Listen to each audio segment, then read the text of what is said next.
and someone holding me up grabbed my as if it owed them money. So we got the day off in Prague, which means it's laundry day, which means I'm gonna answer some questions because that's the easiest way for me to be able to post videos. It's been pretty crazy with the shows and trying to make these videos, so I'm gonna do a pretty easy one. You know what, I actually like doing Q&As because while I'm starting out and basically learning how to make these, it gives me ideas for shit that people actually want me to talk about. Later, I'll probably go into depth for some of these. Also, I'm gonna be doing these videos Tuesday and Friday, 2 times a week until I hit 26 videos. I don't know what's gonna happen after that, but I'm using you all as my accountability partner. If I break doing 2 videos a week until I hit 26, then I'll quit the band. And I don't wanna quit the band, I love doing the band. So if I fail at posting 2 videos a week, then I will leave my band, which was my life's dream to do, so. Most awkward thing that's happened to you on stage. There's been a lot, so I'm gonna use a recent one. 2 nights ago, we were in Prague, and I jumped in a crowd surf at the end of Light in My Shadow.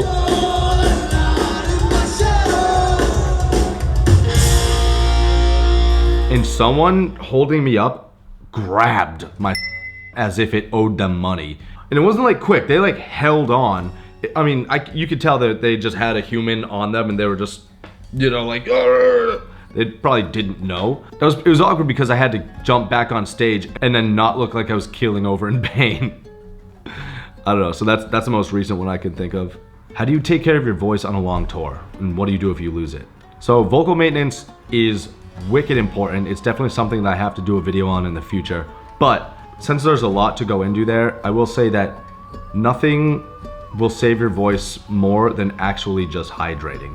There's nothing you can eat like honey and ginger and stuff like that. Nothing will actually lubricate your vocal flaps more than...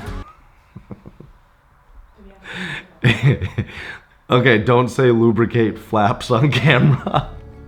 But yeah, nothing will actually take care of your voice more than hydrating properly. Jimmy the Hog, I can't answer that publicly. What's your favorite instrument and least favorite instrument to play? Which one was the hardest to learn? Least favorite to play? So tin whistle for me is a hate and love thing. I feel extremely awkward playing it on stage. For me, it just doesn't feel natural. It's not an instrument I ever actually learned how to play. The fact that I have to do that every night is kind of weird. It's easy to get started on tin whistle, but it's hard to actually be good at it. That I still have yet to do. What was your first instrument and when did you start playing? So when I was 14 years old, I saved up money and I got a cheap bass guitar, started a band, and 2 weeks later we played the talent show and we did Blitzkrieg Bop. And we won, it was sick.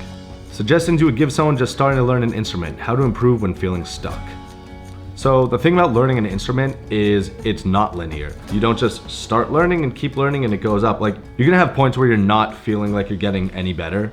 And when you get to that point, I think the key is just learn a different song. Find a song in that instrument that you hear and you think to yourself, fuck, it would be awesome if I could play that, but it's completely unreachable, and just start learning it slowly, note by note. You'll absolutely get there and it's an awesome feeling. Favorite concert you've been to? I've never had more fun at shows that I went to when I was in high school. So maybe it would have been like seeing the Bouncing Souls when I was a teenager, or seeing the Flaming Tsunamis at an American Legion Hall. Although my first show that I ever went to was the Bouncing Souls, The Unseen in a Veil. And that just got me started on what I'm doing now. I saw that show and I was like, oh yeah, this is what I want. Could you share more on the lyric writing process, where you guys pull inspiration from? Lyric writing is tough for me. Sometimes a random line will just come into my head out of nowhere and I'll build an entire song around it. When I have the music to a song but I don't have any lyrics yet, I think of it in a few ways. One of them is just writing a story. Think of a story, beginning, middle, and end, with choruses thrown in there that basically sum up the story in one whole, catchy phrase. That would be like our song, Tell Me What Happened. For those kinds of songs, I'll just think about my travels, people I've met, interesting people that have kind of left me thinking about a new experience that I haven't had. Weirdest, most unbelievable thing you've seen on tour? I probably can't share that, but there was one night in 2007 in, I think, Atlanta, Georgia. We played with a band called Cryptorchid Chipmunk and a solo act named Emotron. If you look at those two bands, you'll probably be able to put some pieces together. How many changes of clothing do you take on the road? I don't know, let's see. Okay, so these are all the clothes I bring. There's probably about 4 or 5 pairs of pants. The other ones are drying back there. Maybe about 8 to 10 shirts, socksers and boxers, I don't know. Why are you playing Rhythm of Her Name solo? For me, it's a pretty personal song. We were talking about what to do for that song, and we thought it would bring an interesting dynamic to the set to just have it completely come down in energy and do a song just by myself. What's the best thing to do in Prague? I don't know. It really is an awesome city. I mean, today we went to the Jewish cemetery, an art museum, walked around, got coffee, got breakfast. Also, one thing about Prague, Prague is very proud of their coffee. They're absolutely a coffee city. They serve it to you in this tray with a whole elaborate setup. Awesome. So yeah, just go around the city drinking coffee all day.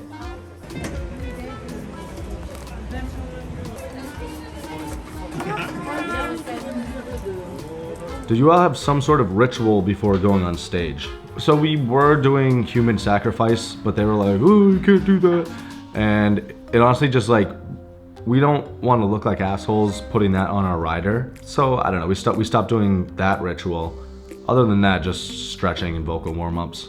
If you weren't a musician, what would you be? Filmmaker? I mean, that's what I was doing for my job before the Rumjacks. I was working as a video editor, animator, cinematographer, whatever. Favorite Pogues song? That's a tough question because the Pogues are so dynamic. They have so many different types of songs. I mean, they have really beautiful songs like Lullaby of London.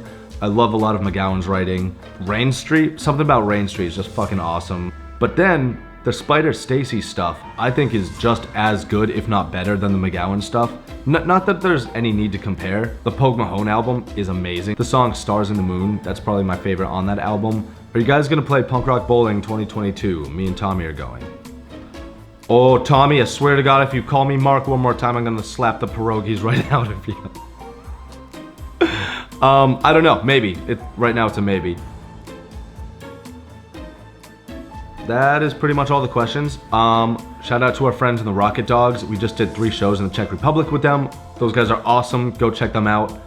The link to their music is below. They're awesome, they're really cool people, and they were fun to party with. So, catch you in the next one. Do you want to say anything? But you have to wash your clothes more often. Oh, I gotta wash my clothes more often. Come on, dai, porco dio.